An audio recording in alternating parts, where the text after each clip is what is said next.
Nagkaroon tayo ng problema mga par dahil nag-overheat siya. So nag-indicate siya ng overheat dito sa dashboard. So nandito tayo sa may Victory Heights. Anong oras na ba? Alas 8. Sana umabot ako sa bahay dahil may lakad ako ng alas 10. So syempre, kumontak tayo sa grupo natin sa JEG.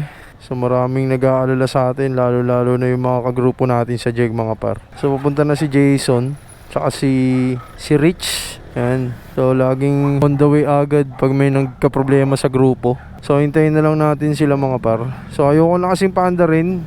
Kasi once pag pinilit pa natin yan, maghahalo yung coolant tsaka langis.